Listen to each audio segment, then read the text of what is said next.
ये कहानी 2013 की है, जब राजीव की नई नई शादी हुई थी। वो और उसकी पत्नी स्वाति शादी के बाद अपना पहला वैलेंटाइन डे सेलिब्रेट करके रात में वापस घर आए। वो दोनों बहुत खुश थे, पर उन्हें पता नहीं था कि वो रात उनकी खुशहाल जिंदगी का रुख ऐसे मोड़ देगी। उस रात जब वो दोनों सो रहे थे, तब राजीव को किसी के गाने की आवाज़ आई, जिससे वो भौंकला के उड़ गया। उसने देखा कि स्वाति बेड पर नहीं थी और उनके बेडरूम का दरवाज़ा खुला हुआ था। वो बाहर गया और उसने देखा कि स्वाति सीढ़ियों के पास बैठी गाना गा रही थी।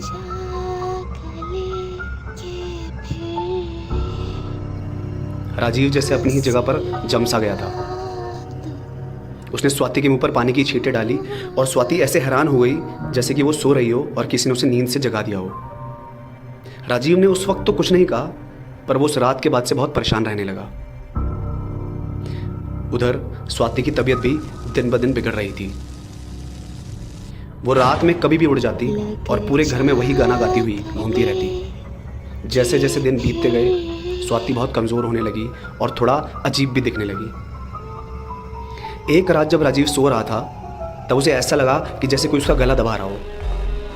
उसने देखा तो स्वाति उसका गला पकड़े बैठी थी।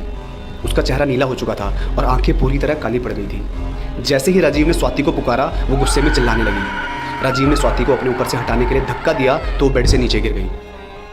स्वाति वापस उठी, राजीव को डरा देने वाली मुस्कान से देखा और खिड़की की तरफ भागकर वहां से कूद गई। राजीव ये सब देखकर शॉक हो गया। वो जल्दी से नीचे गया और अपनी पत्नी को उठाकर हॉस्पिटल ले गया। कुछ देर बाद स्वाति को होश तो आ गया, लेकिन डॉक्टर ने बताया कि स्वाति अब कभी चल नहीं पाएगी। जब राजीव स्वाति के पास बैठा उसे खाना खिला रहा था, तब स्वाति ने उसे बताया कि उसे लग रहा था कि वो एक सपना देख रही है जिसमें एक लड़की ने उसको अपने वश में कर लिया था।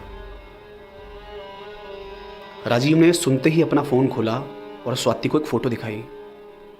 वो उसी लड़की की फ़ोटो थी जिसे स्वाति ने अपने सपने में देखा था। वो लड़की कोई और नहीं बल्कि राजीव की एक्स गर्लफ्रेंड आकृति थी।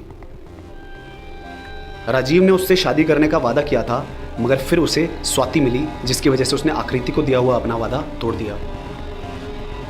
ब्रेकअप के बाद आकृति इतनी डिप्रेस हो गई थी कि उसने राजीव की शादी वाले दिन ही सुसाइड कर लिया। कॉलेज के दिनों में आकृति राजीव के लिए वही गाना गाया करती थी जो स्वाति रात में गाने लगी थी, और इसलिए ही राजीव वो गाना पहली बार सुनकर हैरान रह गया था। उसे लगा कि शायद ये आकृति की ही आत्मा है जो उससे बदला लेने आई है, और उसने अपना बदला ले लिया। राजीव की सज़ा शायद स्वाति को मिली, जिसके लिए राजीव हमेशा खुद को जिम्मेदार मानता रहेगा।